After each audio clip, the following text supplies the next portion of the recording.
Good evening, everybody. I am still in quite a bit of pain, probably more than on Wednesday, which is why I come to you belatedly, although that's not unheard of in the case of a Friday stream. And I'm going to do my best to go for the full duration, but my ear hurt. It very well could be an ear infection.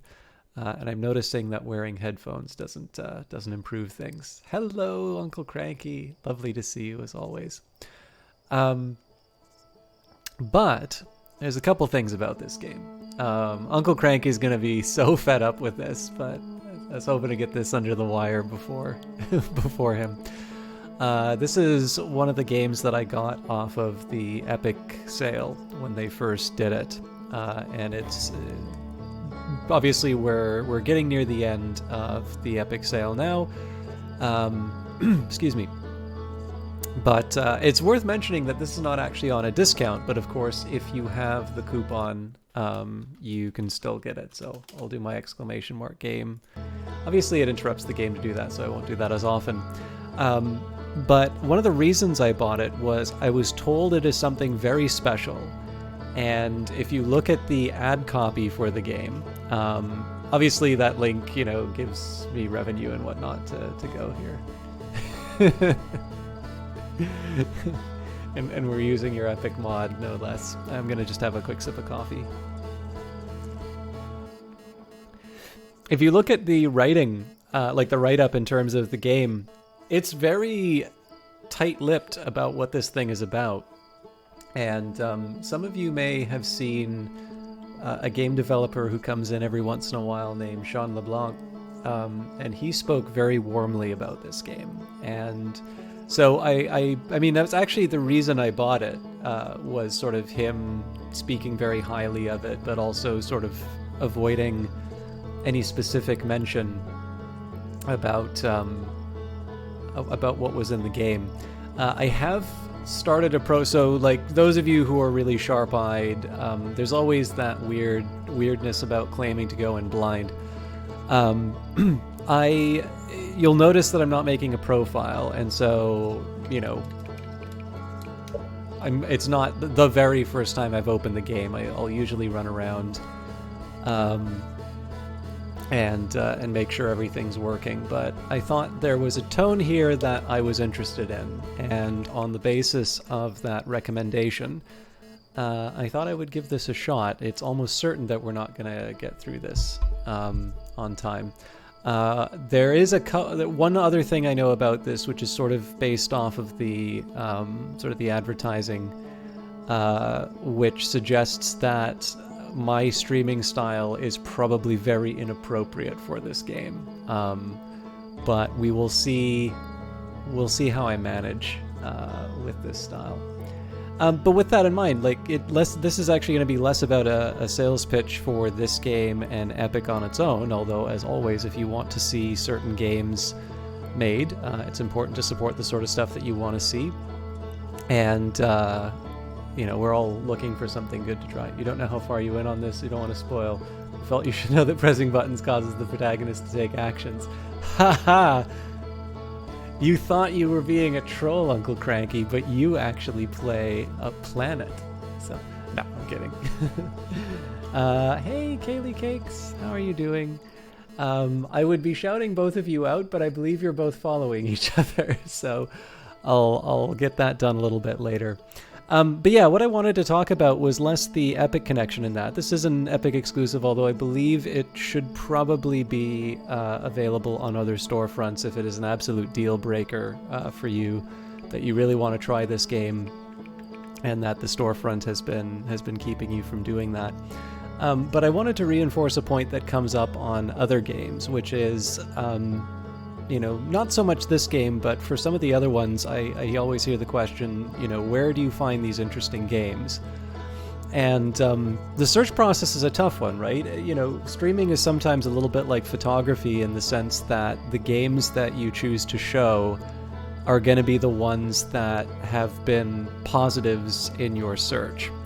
And I am really happy to have the EA Origins Access Premier subscription, for instance, because that's given me, not just access to the brand new EA Originals games, although I think most of the EA Originals games are actually in the sort of $5 a month tier as well. So if you haven't played Sea of Solitude, Fee, A Way Out, especially A Way Out, these are really interesting ones that are worth trying. But in the end, there's like a lot of games that we want to try, and not all of them are going to be to our taste. But of course, what you see on the broadcast is going to be something that got my attention enough to keep the to keep me getting ready to stream it. But with that said, there is something to be said for listening to friends, which is obvious. I mean, this is like the word of mouth is like one of the most reliable ways of actually getting a sale, not just not just interest, but getting someone to convert into a sale. But it is really worth it. Like we live in a time where you can watch something like, so like I haven't really watched Game of Thrones past I think like the third season. But I did watch all of Breaking Bad, and I really enjoyed Breaking Bad, which is not to imply I didn't like Game of Thrones. But what is true of both of those stories is that you tend to get this kind of you get this type of fan who's sort of like, oh my god, you haven't seen Game of Thrones? You haven't lived. And we get very numb to that sort of talk, and for good reason. Time is very precious, and we need to choose, how we spend it. And there's going to be more games that we've never heard of, let alone have tried, than we're ever going to play in our lives. But with that in mind, it doesn't hurt, especially when you have a friend like Sean, in my particular case, whose tastes I have a certain respect for. I really like his games too. When he sort of stays quiet about a game and just says that it was very good, sometimes those are signals that there is a really special experience waiting for you, and that the reason why somebody isn't going on at great length, like sometimes it's the quiet ones you gotta watch. Sometimes that really quiet nudge is actually the one you should pay the most attention to, because I think the other example I would give, and I think Kaylee Cakes can probably attest to this one, the Beginner's Guide. I think that is, like, by the end of that is a really impactful experience. And it's one where I think if somebody says, I'm not going to play this unless you can give me like a summary about what this thing is about, I feel like the person who would have that as their requirement would probably not get as much out of the game as if you just sort of went in and gave the thing a try and saw if it was for yourself. It may also be that Kaylee didn't like the Beginner's Guide. I just happen to know that she's played it. Or at least the Steam library says you played it. Maybe your husband snuck in and tried it. And if your husband hasn't played it, now you know what he's got to try. Oh, wonderful. You actually know something that other people in chat don't. That might have been the very, very first push towards something that you might have seen recently.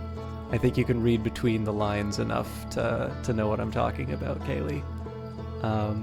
But anyways, like I said, this may not have the same impact. By the way, I really love how the title is sort of like blown out while we've been talking, right? Like it's really subtle, but that S is definitely in a very different place. A very different place than it was at the start. But I wanted to talk a little bit about the circumstances under which I'm trying this, and we'll see together whether or not I have a similar feeling to this experience that my friend had and prompted me to play. I also really like this music on the start. This theme comes up in the trailer and also in the little bit of the city that I was running around in.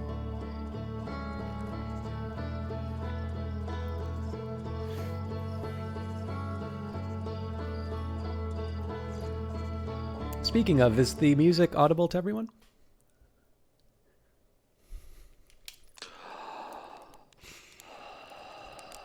So I never noticed this before, but this ship's explode. Like, this looks like somebody's getting out in an escape pod.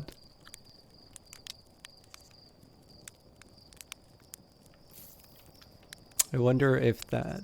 So this is like one of these things where... It's so funny. Like, it points you straight at it. But when I went in for the start, I'm just like, oh, what a nice little background. So maybe they don't show it the first time. Anyways, this is wonderful. You get to roast marshmallows.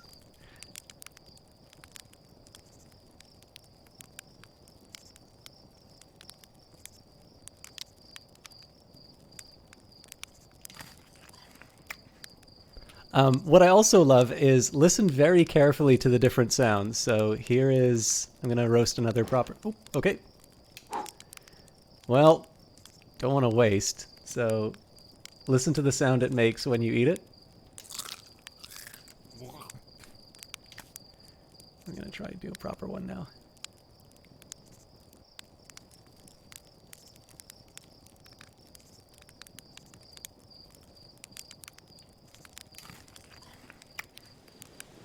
I just love the little differences in the sounds.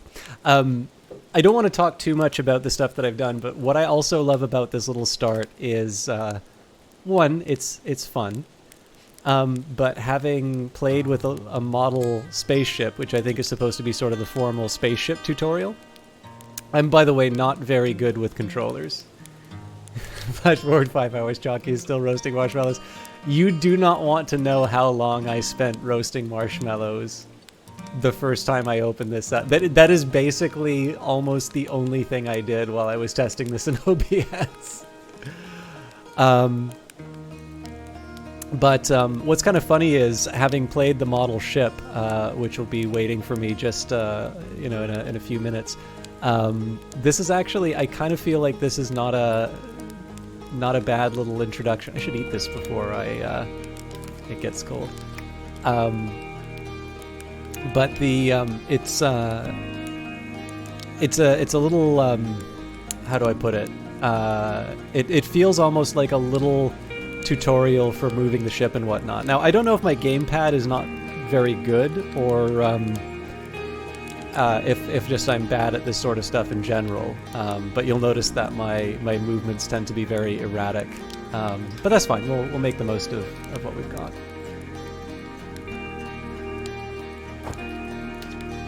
There's our pilot, back from your pre-launch camp out under the stars, I see. So it's launch day, eh? Seems like only yesterday you joined the space program, and suddenly here you are, leaving on your first solo voyage.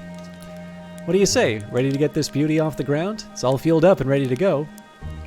I'm ready if you are. Are you kidding? Of course I'm ready. It's finally time to test the new landing hydraulics with a pilot instead of the auto-flight system.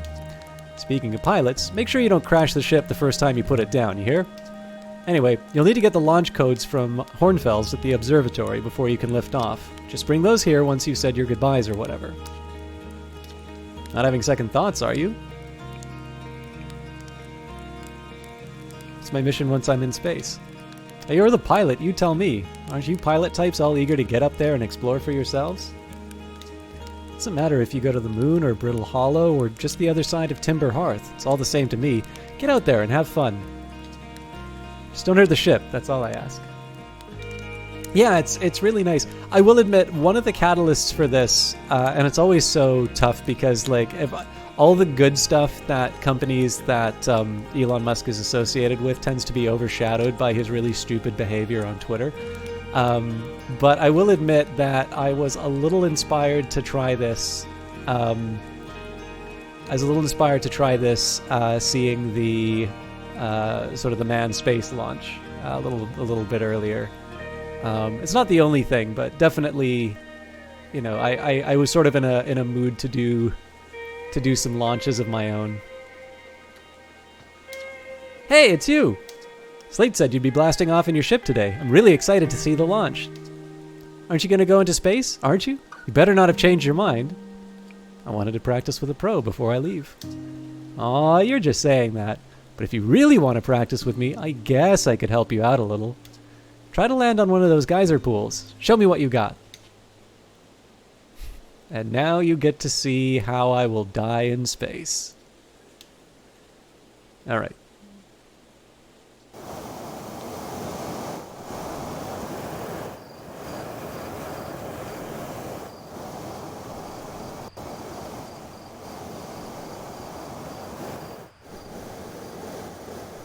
Oh, careful, careful! My depth perception is not great in games like these, so... yeah, we gotta go a little further.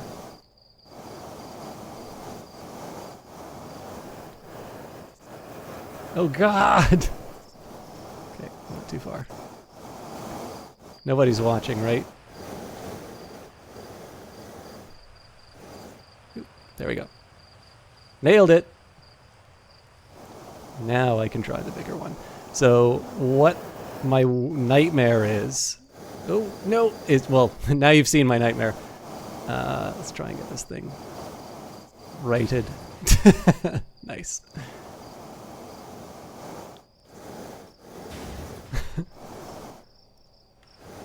It is incredibly difficult to... it's incredibly difficult to try and get this thing in the right direction. So like now that I'm steering, I have to keep the fact that it's flipped around in mind. And that's usually where I get screwed up. Anyways, we landed.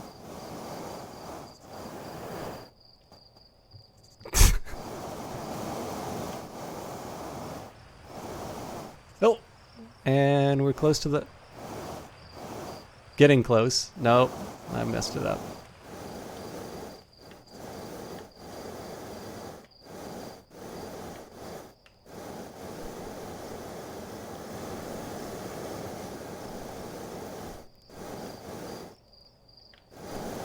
I was so close to writing this thing properly. This is reminding me of Kerbal Space Program. Yeah, my flying thing, no problem. Alright, I gotta watch it with this thing, otherwise I'm gonna kill someone. But seeing, this is actually not a bad time for me to try and get a little bit better at flying when the thing's oriented. Nailed it!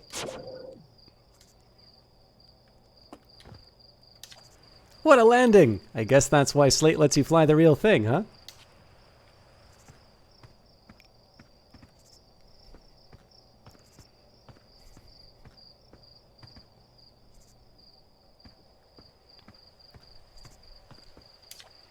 Hey-o, hatchling. I hear that you're leaving us to seek adventure amongst the stars. When you return, let's you, me, and Gossan open up a bottle of the good stuff. The good stuff is less delicious sapline and more daunting digestive challenge. An iron stomach is the mark of a true Hearthian, my friend. Our hardy hunter-gatherer lifestyle stems from trial and error, by which I mean our ancestors survived by eating a lot of bad things. Oh, the astronaut returns. Tell me, what can I do for you? Me do dirt? I'm hoping to teach Esker to tap some trees next time they return from Adelrock. If they bring me the lunar sap, I can attempt moonwine. What are you up to? I've just finished sealing up another batch of sap wine for aging. I'd like to begin aging a batch on the day of a significant occasion, you know? That's why there's so many bottles labeled structural collapse and house fire. Actually see. By the way, notice the, we've got dawn, so the day-night cycle is quite a bit shorter than what you might expect, but you can actually see all the planets moving around, so we'll probably get a good example of that before too long. Well, actually, there's something shattered in the background there. There's the sun. It is sometimes very nice to hear the music playing and then just look out so you can see the sun suddenly touching everything.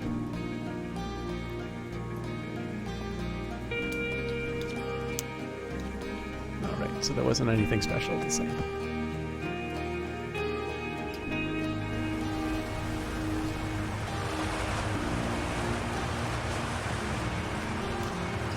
You're actually blasting off in that thing, huh?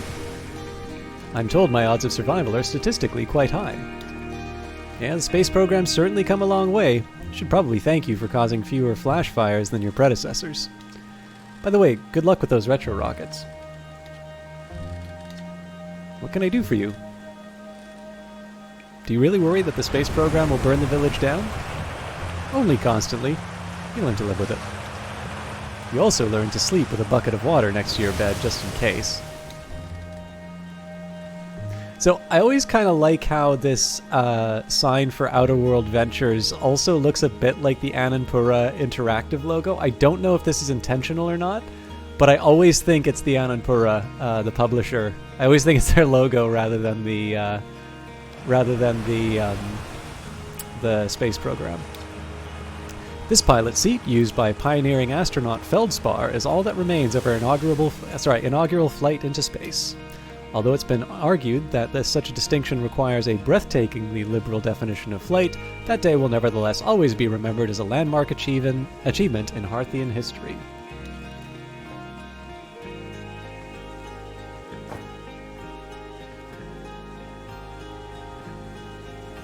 So, when you look at the trailer for this game, definitely there's not a lot of going around and talking to people scenes.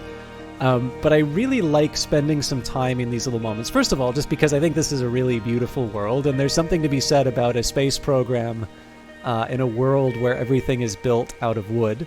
That's obviously an interesting idea in and of itself. But also just to learn little details, right? Especially when I'm, if a small reason why I'm opening up and playing this game recently is seeing two people in a private space venture go up into space, seeing that live to sort of have an experience that really was something that, would really be, I guess, my dad's generation that could sort of take that as an experience that they would sort of reliably see on television. There's definitely something to be said for taking the time to smell the roses and sort of see this environment and learn a little bit what the space program for a four-eyed blue alien looks like. So this I also think is a neat feature. So this projector is linked to our Sky Shutter satellite, which is currently orbiting Timber Hearth. The satellite is equipped with 2 onboard cameras. See if you can take a snapshot of our village. So you use the different mouse buttons. And it may not be obvious, but basically this is an object above the planet. Hello, Midori Musha. This is an object above the planet, which, it's realized in the game. It's sort of tracking its location. I think we're coming up to... Yep, there's the observatory. So I'm actually going to head out now and see if I can actually see the...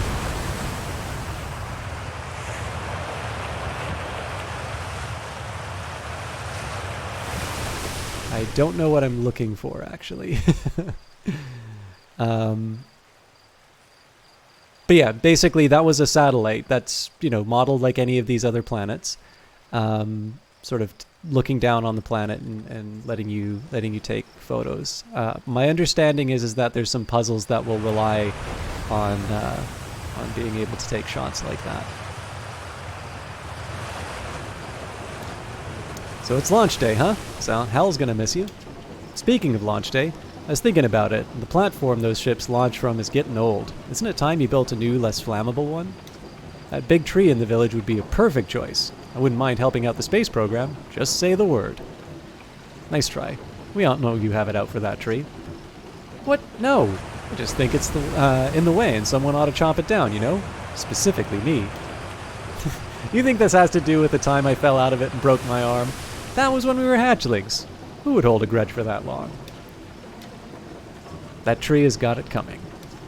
If you swing by the moon, say hi to Esker for me.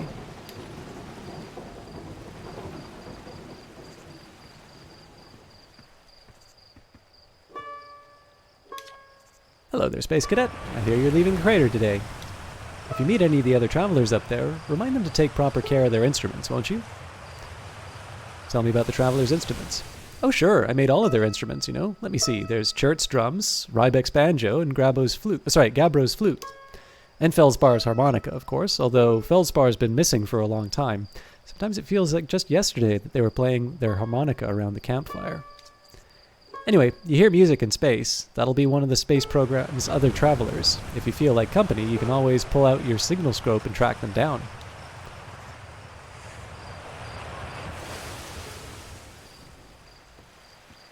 So obviously it's telling us where the observatory is, but I don't know about you guys. I'm actually having fun exploring. Although it looks like we've seen all we have at this lower level, unless I want to see if I can jump down that geyser.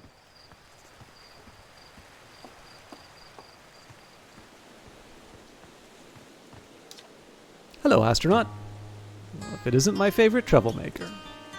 We wanted to play hide and seek, but Moraine won't let us borrow their signal scope because it's really delicate and not supposed to be thrown around like that.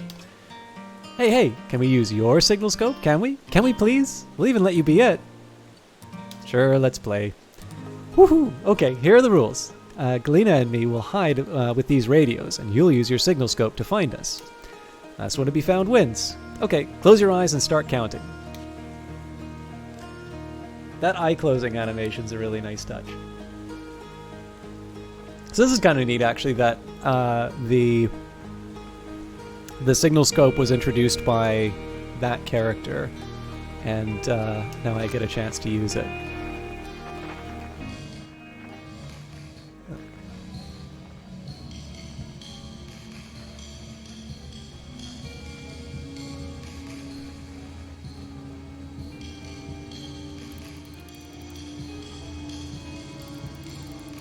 Oh, there he is.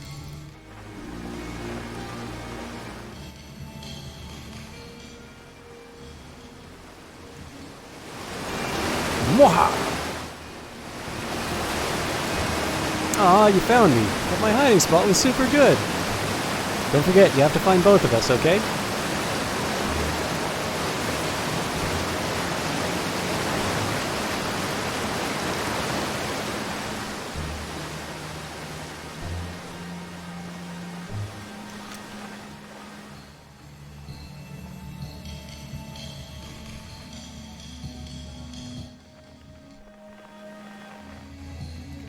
I guess I have to go on the roof.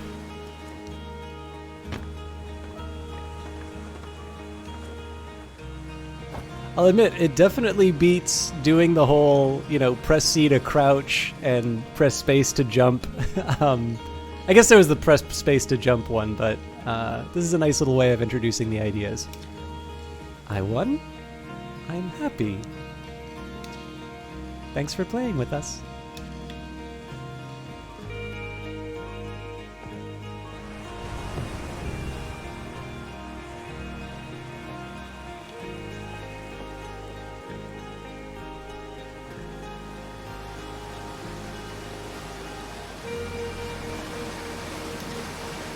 Fishing rhyme, singing helps me pass the time. You're leaving the crater? Guess we'll all be a little busier without you around to lend a hand.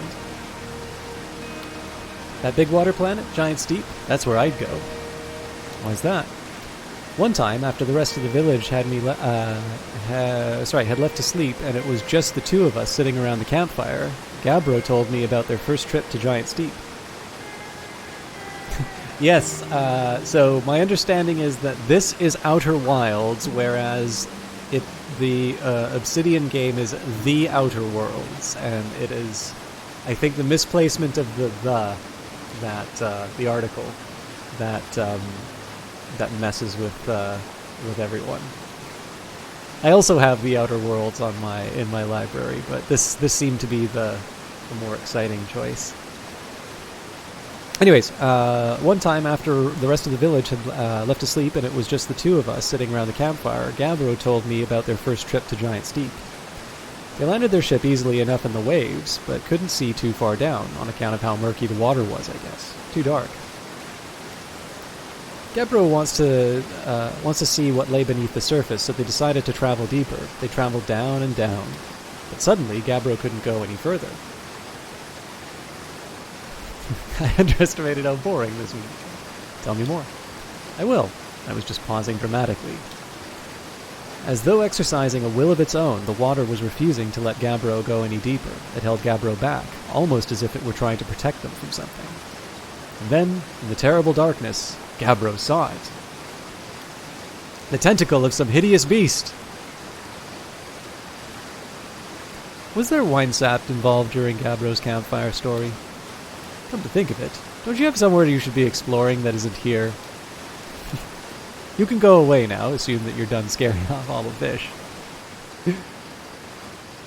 I was just thinking. Oh.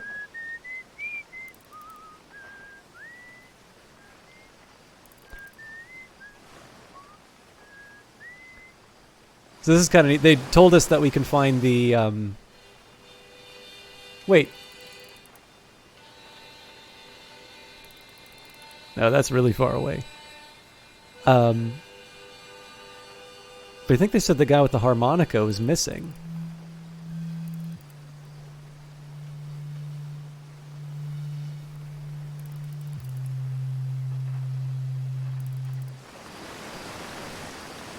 Anyways, I really like this idea of detecting people with the sounds.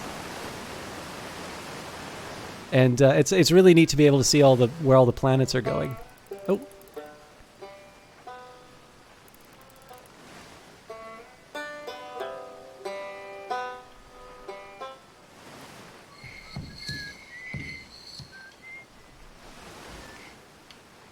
I have to wonder if there's some point where you can get in the solar system and line all of these things up, because they're all playing a very similar song.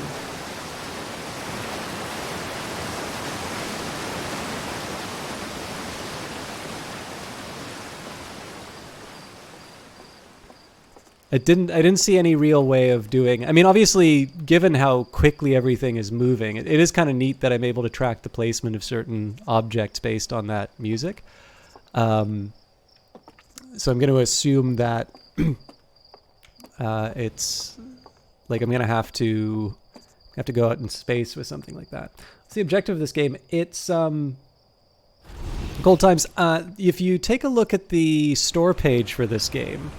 It's actually quite tight-lipped about what the thing is about. It's an exploration game, but there hasn't been a very clearly stated objective.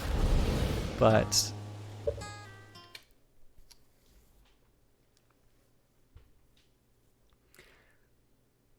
I'm gonna say this right now because saying that there are achievements in games is not really that big of a problem, but I think there's a reason why this game is often talked about in very general terms and not specifics. If there is something even remotely approaching any kind of a hint, a description of what's coming up, or any other details about the game, there is a complete zero tolerance policy about that, up to including permanent bans being handed out. So this is going to be the only time that I address this. I'm going to say if you even remotely think that something might be interpreted as a spoiler, it's best to keep it to yourself, guys. I'm saying that right now, and I'm not going to direct that to an individual person, but I've been sitting on this for a while, and I've kept this to myself for a bit, and it's probably better that we all be on the same page at this point going forward.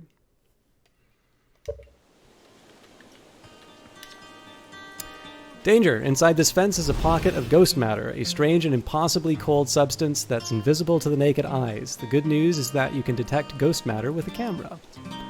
Moving through ghost matter is uniquely painful and will probably kill you. Don't complain to me if you hurt yourself fooling around.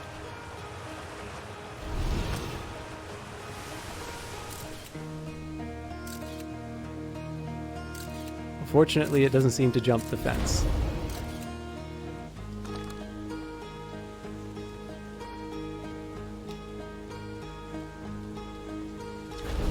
Yeah, no worries, Midori. I mean, the thing is that there's no achievements on on the Epic Store, so I could not possibly be going in any blinder on this game. Hi, Astronaut. You know the patch of ghost matter inside this fence? Dawson said that it used to be bigger when they were a hatchling, because gas matter evaporates. It takes a super long time to go away. Oh yeah, and sorry, Cold Time. So the game hasn't really given me an objective yet, but I would say that probably like most adventure-style games, sort of exploration is its own reward. And there is going to probably be a survival element to it, given that I'm going up into space. Not as in like Ark, as in I need to build a house and whatnot, but there's also an element described about a time loop, and I kind of think I know what's going on with that, but we'll wait until we run into it before I go a bit further on it, Cold Times. But it would seem to me, given the fact that they're talking about the location of certain people and whatnot, this game probably, if you had to pin it down to a genre, in terms of like what you do and what makes it game-like, probably there's the sort of the puzzle element, the same way that like Day of the Tentacle is kind of a puzzle-ish sort of game. Well, No Man's Sky relies on some really impressive technology to generate a near infinite number of worlds to explore. This one has a handcrafted universe, and it's pretty clear that there are sort of these alien mystery. If you look at the trailer, there's a sort of alien mysteries in writing that you need to solve.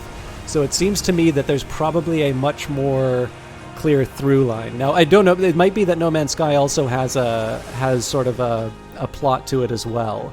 But I would guess that this one has a fairly clear idea about where they want you to go, rather than just sort of jumping into a ship and flying everywhere you want to go.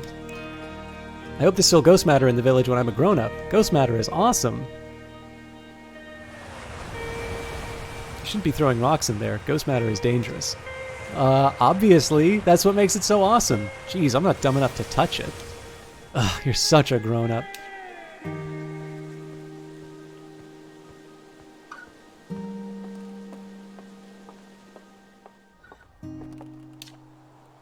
Oh, hello, astronaut. This is good weather for your launch, right? That's lucky. What are you up to? I'm using my signal scope to pick up sounds from distant planets. It's set to the Outer Wilds Ventures frequency so I can pick up the traveler's music. Last night, I heard Rybek's banjo coming from Brittle Hollow. I hope that means they're safe. I can hear different planets, too. It depends on the time of day or night it is, since different planets are in the sky at different times. Signal scopes are cool.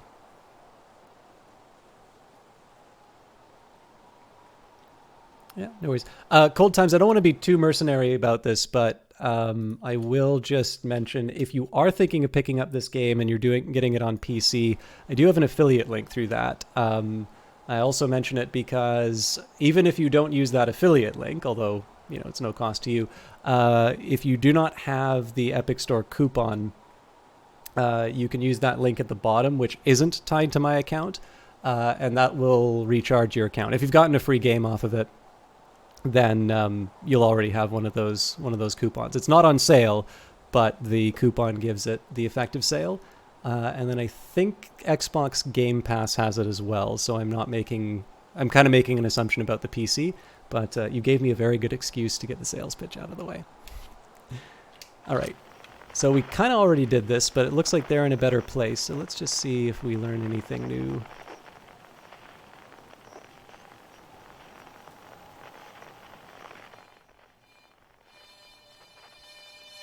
Hang on.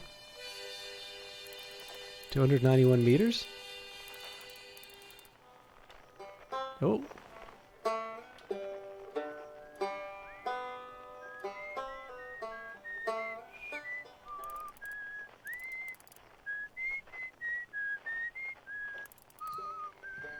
Yeah, it feels like they should all be in... Ugh.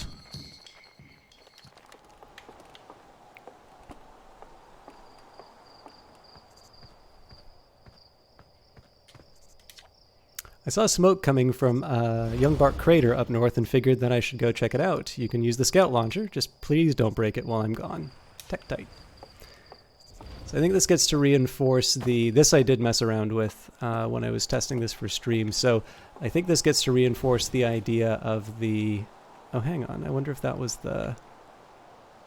Or maybe this is the kind of the photo satellite. North Youngbark Crater. Geyser Mountains. Quantum Grove Crater. Oh, my ruins.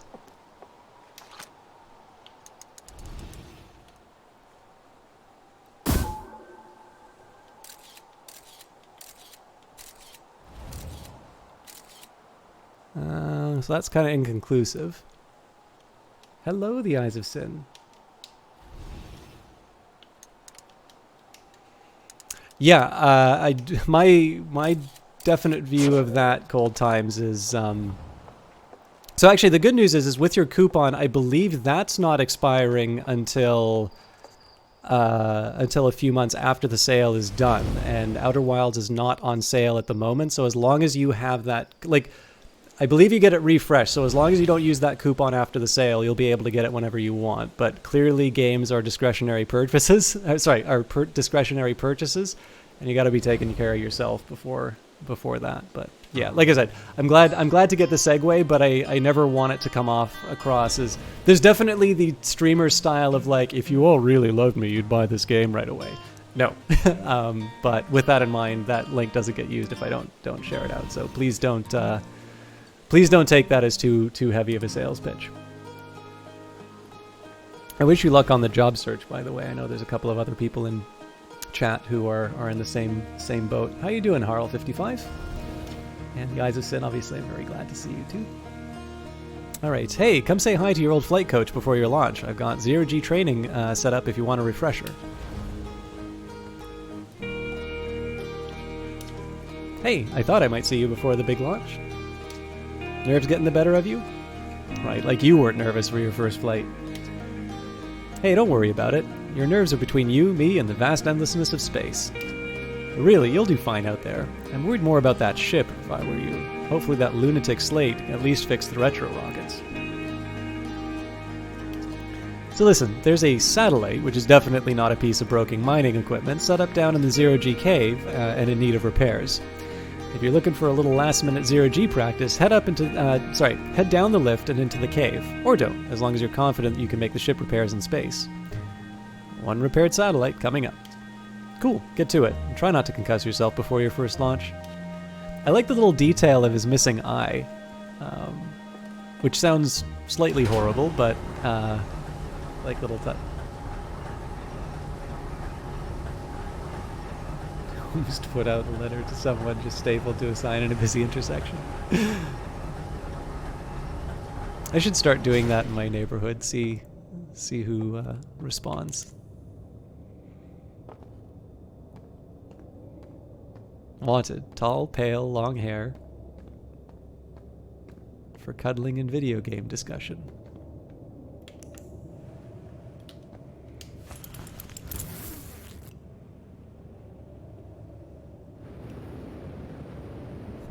Well, given how well the space training went, have I played Mount and Blade Bannerlord? I don't even own it, Cold Times. I actually struggled a little bit with the original game, so I haven't put any quality time inside of it, but I am told I would really like the Mount and Blade series. It's really just a question of whether or not I've had the time to play it.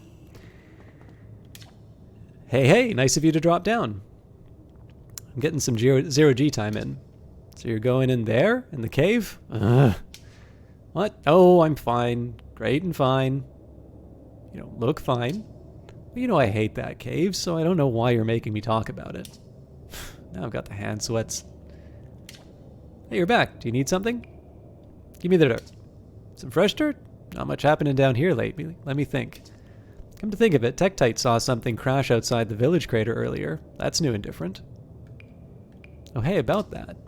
Yeah, they were on fire watch, right, with the old scout launcher and saw smoke, so they went to check it out. Safety first, right? Oh, I'm kidding. I said that to Tektite once. Pretty rude how long they laughed for, if you ask me.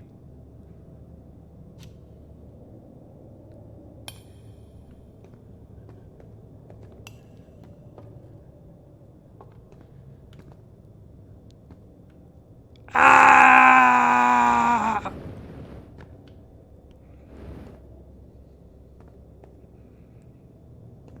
Okay, so it's something you'd recommend. It sounds like Cold Times. Oh, well, there's the satellite.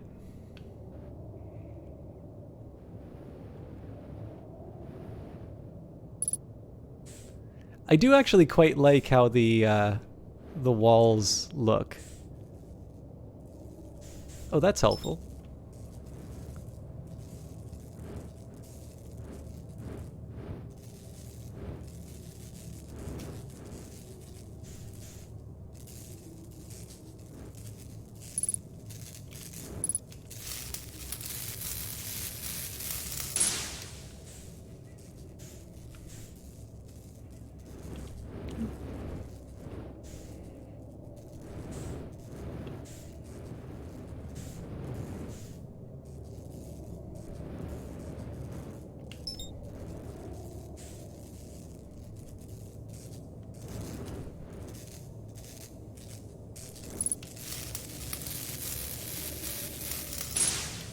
Is it rather demanding? That's a really good question, actually. Let me. I don't want to spend too much time out of the game, but I am going to. The problem is, my graphics card died not too long ago, so I got a fairly sizable upgrade. I got a rather sizable upgrade. And I also, this was very fun when I was doing Industries of Titan. I use this for my econometric work as well, which means I sort of overspec'd it in terms of RAM. And someone took it really personally when I said that my computer was overspec'd. It's like, bro, my machine's top tier. And I'm like, I didn't say that your dick was small. I said that, there's like a memory leak in the game. So the fact that I have more RAM than what normally gets used inside of games meant that I didn't have to reset as often because it could just sort of take up twice as much as what normal people would. So, anyways, so I'm taking a look at the store page here. On PC, the minimum requirements would be an Intel i5 2300 or FX 4350, which seems like a bit of an older processor. Minimum memory is 4 gigabytes of RAM, and then graphics card would be a GeForce GTX 560 or Radeon 6870. Now, the recommended settings, now obviously I'm going to be playing with sort of all of the settings boosted up, would be an i5 8400. I'm playing on a i7 6700, if that helps. That's kind of the weakest part in my chain. My processors. I mean, it's still not a bad processor. Don't get me wrong, but it's no longer shiny. Or an AMD Ryzen 5 2600X. 8 gigabytes of RAM is a recommended memory. Graphics, NVIDIA GeForce 1060 or an AMD Radeon RX 580. And then the game takes about 8 gigabytes of space. But yeah, I don't think that is... like, I can't tell you what the thing's going to look like on minimum settings, but I feel like that is I don't feel like you're hitting sort of Battlefield 5 levels of... Actually, Battlefield 5, for what Battlefield 5 looks like, I think it has some fairly modest system requirements if you kind of consider what it looks like at those levels. But yeah, I'm fairly certain this developer does not have all the resources of DICE to do a bunch of graphical adjustments. So.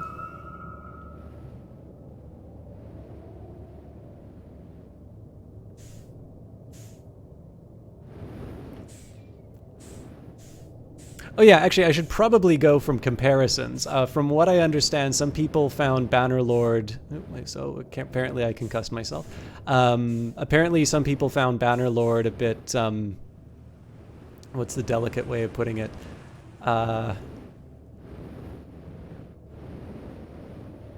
Variable in terms of its quality based on their system. So I think if you could run Bannerlord, I rather suspect you shouldn't have too much of a problem with Outer Worlds. And again, this is assuming that you don't have some kind of a console. I always tend to find that consoles are a little bit easier because they, we're at a point now where there's going to be multiple specifications for a given console, but I believe the requirements to launch on one of them is that you need to be able to play for the base level. Yeah, I mean, I think you might have to sacrifice. Actually, let's see exactly what the graphic settings are. Okay, this is quite a bit. Yeah, so you might. My guess, having not. So the game does advise. If you mess with the field of view, it changes the puzzles. What I will say is, if you go through this menu, it actually tells you the rendering costs. So, yeah. So the usual, my rule of thumb is usually when you do water or shadows, that tends to be the highest. But in this case, you don't need to guess; it'll actually tell you. So I'd probably start by dumping down. I think usually going from very high to high in a game is the first step you'd want to do. I actually really like beautiful water in games, so I'd probably move down to medium and then start sacrificing on ocean quality. But I actually wish more games would do this, is sort of let you know exactly what you're gaining in response. So, but I wouldn't be too surprised if you had an experience comparable to Mine Cold Times. Nicely done. Of course, it'll be a little more stressful when you're hurtling through space, but just remember your training and try not to hit anything big. I can see that you're itching to get off this rock, so get the launch codes from the observatory and I'll get out of here already. Best of luck out there, and hey, try to avoid getting yourself killed now that I've put so much time into training you. Got it?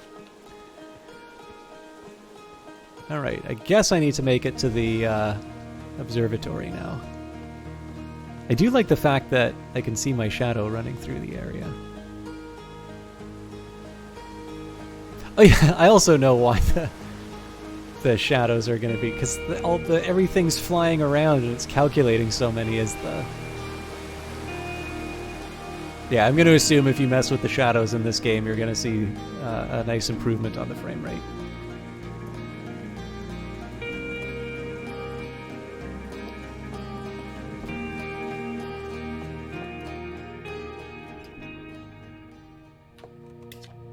Outer Wilds Ventures founding members, clockwise from top left, Hornfels, Gosson, Slate, and Feldspar.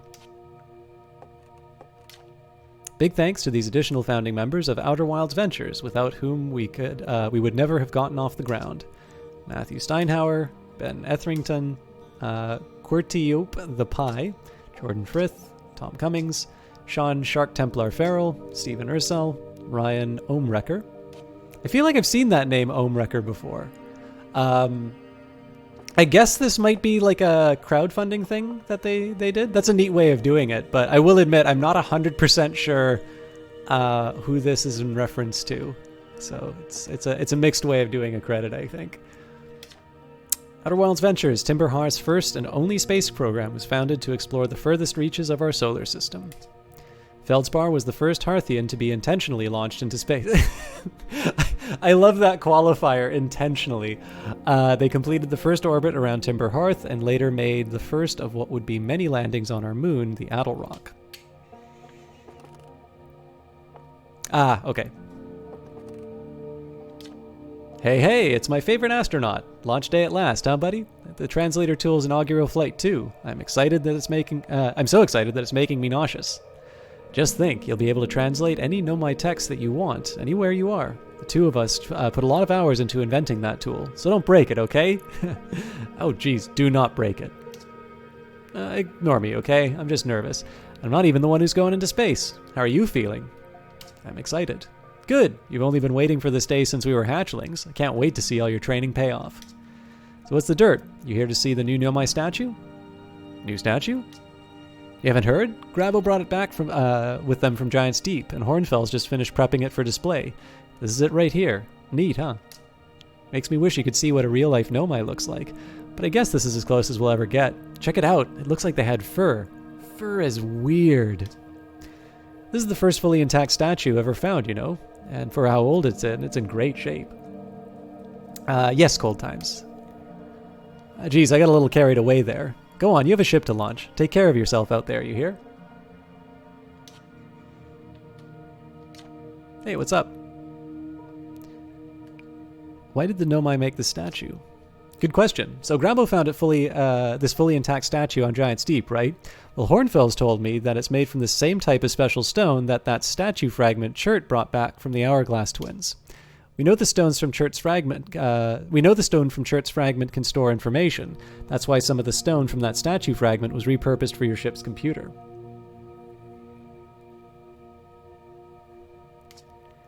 Maybe the statues were made for storing information too? Was there something else? Think I'll discover anything cool in space? Hey, you never know. Maybe you'll be the one to solve the mystery of the Nomai. Or maybe you'll discover a new kind of rock or something. But honestly, as long as they don't end up naming a new safety equipment after you, I'm sure you'll have done a great job. Problem, take it easy. This remarkably intact statue was carved by the Nomai, an ancient species who dwelled in our solar system thousands of years ago. Yes, but an inferior species due to their 3 eyes over our superior 4. The statue provides us with our most detailed look yet at the Nomai, who appear to have been covered with a layer of fur. Note the decorative jewelry that has been carved as part of the antlers. Although their artifacts and structures have been found on almost every planet in the solar system, we still have no idea where this species came from or what happened to them.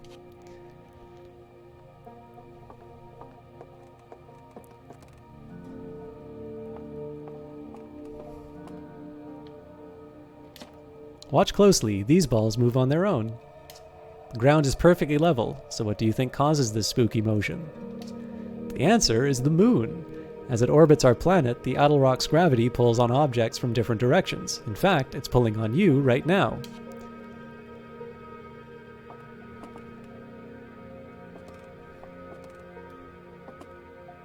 Oh hey, they are moving. That's a neat tie. I feel like I've seen an exhibit like this in a planetarium before.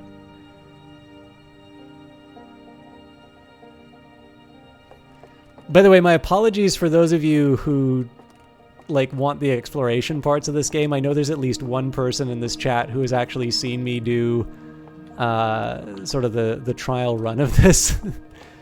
But it's nice to relax. Stars like our sun generate light and heat by fusing hydrogen into helium. As it grows older, the star runs out of hydrogen and starts to contract.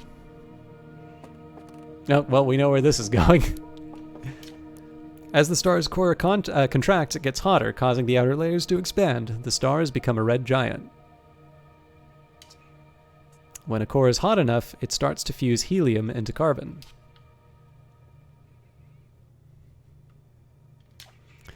If a star is massive enough, it will continue to fuse carbon into even heavier elements like iron. Ultimately, the star will collapse under its own gravity and then explode in a violent event called a supernova. Based on Chert's observations, this will one day be the fate of our own sun.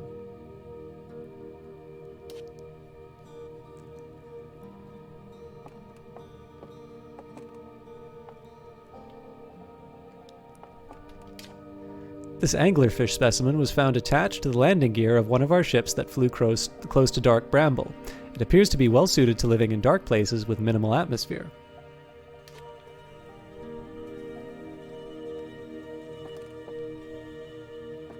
That's pretty. I wonder, they must have taken this shot in game. This, so I don't know if this is the intentional on this, but this is really whetting my appetite for being able to start, go out and see these planets and, try and take photos like this. This crystal was taken from a Nomai ruin on Brittle Hollow. So Cold Times, I almost always play games with mouse and keyboard, but I have learned since Dark Souls and now, the Rebel Galaxy games that when the game at the very start says play with a controller, I don't even try it with mouse and keyboard anymore. Basically, if a developer tells me directly this game is intended to be played with a controller, I go for it. but if the game gives me an option, I will usually do mouse and keyboard. Yeah, like it's the very first thing that the game tells you on load up. So at that point, like I've been burned enough times by really trying to force my keyboard and mouse preference that I should probably be playing it where the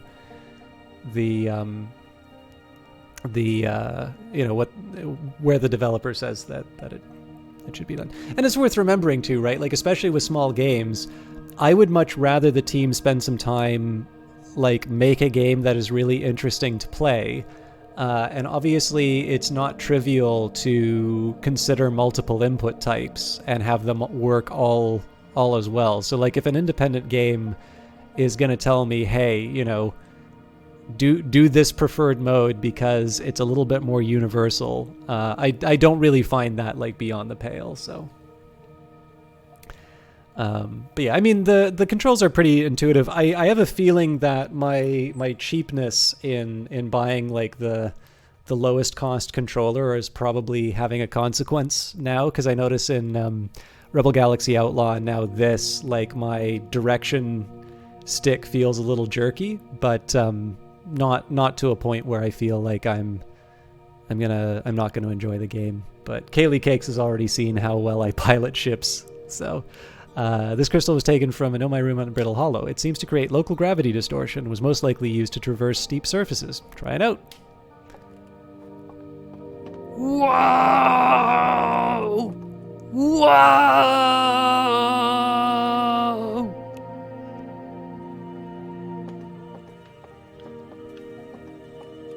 That is actually kind of a cool effect.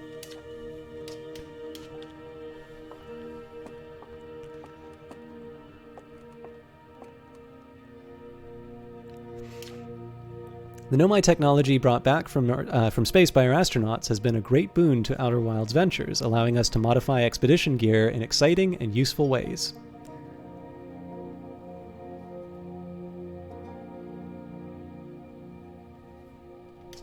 For example, the Little Scout now boasts warp retrieval capability that allows astronauts to recall their scouts almost instantly. This has dramatically reduced the number of scouts lost to the depths of space.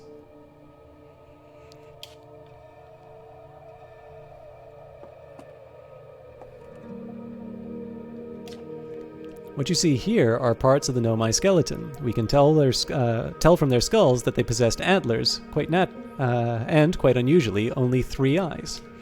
The Nomai body was most likely adapted for living exclusively on land. The differences in the Nomai's anatomy, such as their shockingly fragile bone structure, shows us that Harthians couldn't have descended from Nomian ancestors. It's not clear where the Nomai originated from or why they disappeared. We hope to find more clues to this puzzle as we explore our solar system.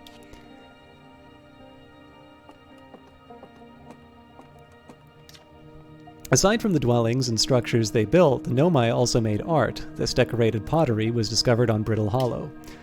Some ancient Nomai art depicts strange animals, foreign celestial objects, and other subjects which can't be found in our solar system, which makes us wonder whether the Nomai originated elsewhere in the universe or simply had vibrant imaginations.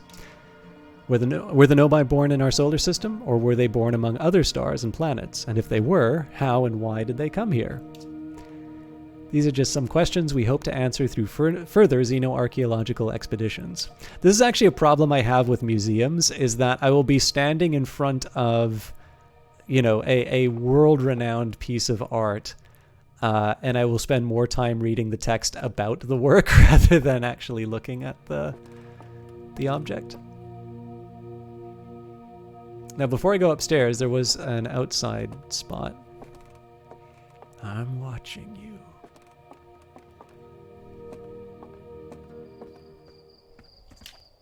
The strange rock moving around in this grotto appears to react to conscious observation. The level head among us realize that there must be some sort of optical illusion at play, but Gabbro claims that the rock exists in all possible states until it is observed, whatever that means.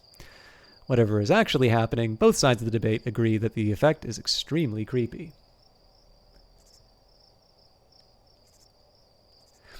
Yeah, I mean, Cold Times, the reason they're doing it the way that they are is that, like, the way Steam is behaving is a company that sort of is established and has its customer base.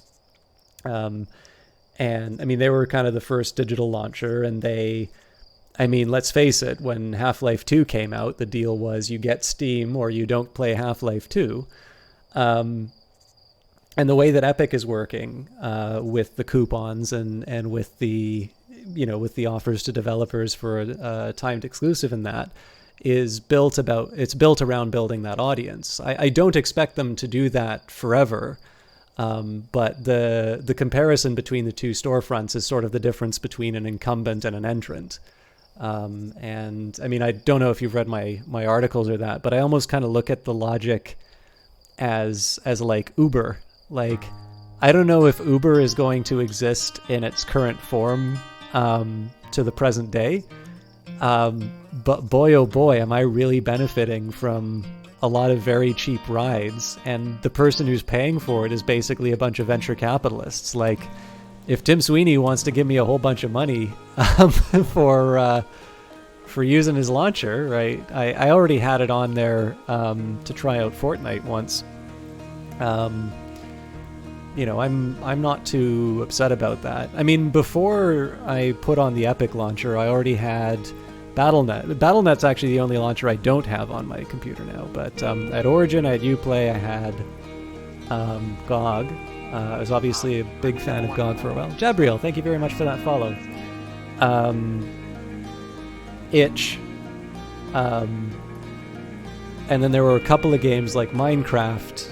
The Rockstar launcher too. I also had BethesdaNet. So, I'll be honest with you, like, Origin, Epic, and Steam are the ones that I use just about every week. So if I'm going to complain about a launcher, I'm probably going to complain about, like, Uplay and Itch.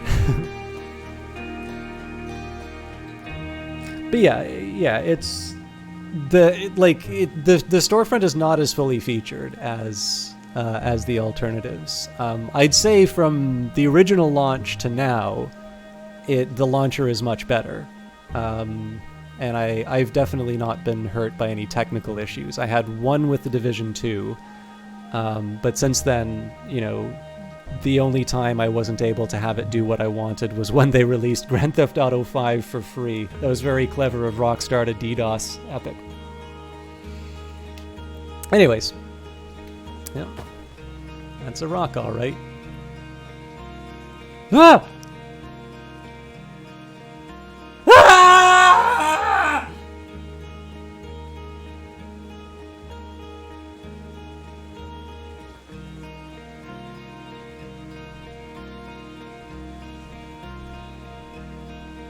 Ah!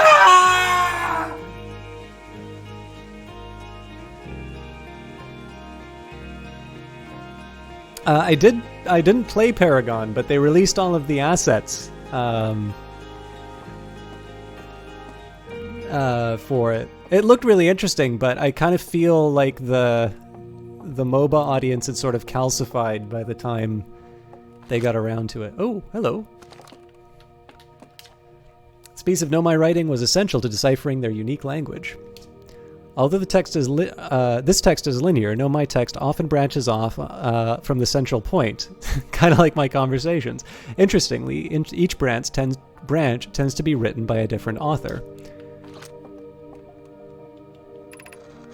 Cassava, we're nearly ready. Felix and I have finished construction, and she says that calibrating the device won't take long.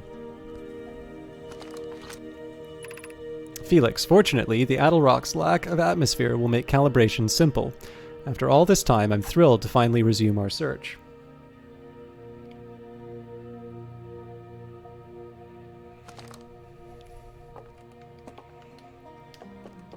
But apparently I can't read the little star in the corner. Alright.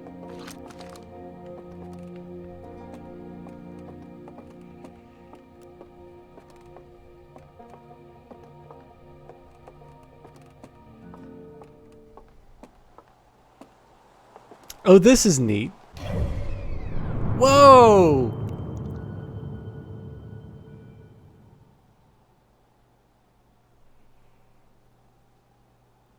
Okay, I like this a lot.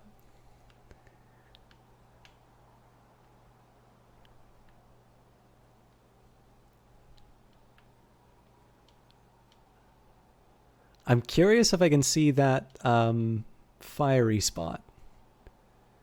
Not really, but...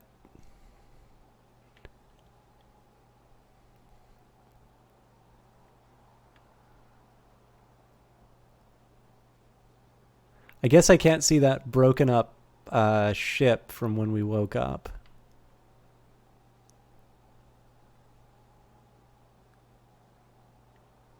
I really like the look of these planets. This is where the statue came from. Oh no, hang on. That might be the thing that broke up when we woke up.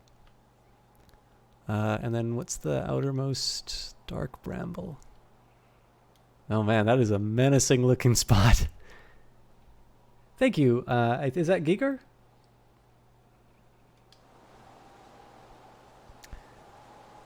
Oh hey, they're all in alignment. Maybe this would have been the time for me to put out the signal scope. Okay, I like that map a lot.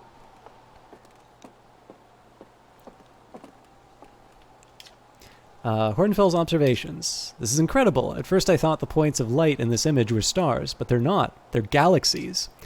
And this image covers just a tiny patch of the whole sky, which means that the universe contains at least 1,000 times more galaxies than we previously imagined. I think I need to sit down. This is odd. According to my redfish shift calculation... Thank you very much for the... Thank you for the follow. According to my redfish shift calculations, every single galaxy in this image is moving away from us. In fact, the further away a galaxy is, the faster it appears to be moving away. It's almost as if the entire universe is expanding. But if that's true, was everything closer together in the past? And how far back can we extrapolate? Did the universe have a beginning? Now, I'm curious if each of these pages has a... No, it looks like it's just each of the clusters. Again, true to my form, I'm going to read somebody's texts rather than engage them in actual conversation. Yo! There you are. I've finished the pre-flight observations. Local conditions are good. Time to get our newest astronaut off the ground. And you'll be our first astronaut ever equipped with a Nomai translator tool. I'll confess, I've been giddy all day just thinking about it. We're better equipped than ever to unravel the mysteries of the Nomai. You and Hal should be very proud of your work. Tell me, what's your plan once you're in space? Oh, that's a good question. I think this is answering Cold Time's question about what our objective is. So we can say I'm going to learn more about the Nomai, meet up with other travelers. I want to go somewhere no one's gone before. I think I'll start with something small. I don't know. I'm going to wing it. I think I'll start with something small. You'd prefer to ease into some things? That's a sensible plan. More sensible than most of our astronauts tend to be, and that's a fact. Do you think you'll go to the Addle Rock then? Our moon would be a safe place to travel to and get your bearings in space. I'm sure Esker would appreciate the visit. Plus, we don't know what the ancient Nomai ruins on the moon are, or why they were built. You could put your new translator tool through its paces. Well then, looks like all that's left is to send you off. All in all, a fine day for launch. I am ready to die in space. I'm ready to get off this rock. Excellent. You'll be needing the launch codes then.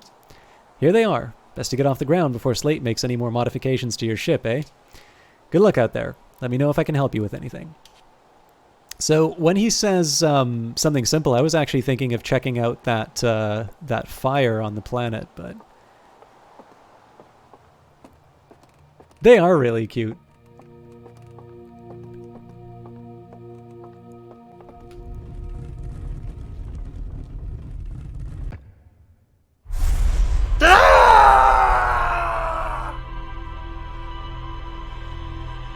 Oh, is this me? This looks a lot like me wasting my time on that. That's really neat. All that telemetry has been sent to an office somewhere where they've learned about my...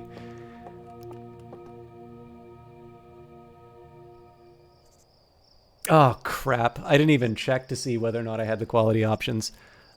Just give me a second here. It is actually a real bummer if I don't have those options. So sorry, guys. I know this has been an hour already. I'm going to turn off the stream just for a little while, and I'm going to turn it back on so that I can get quality options.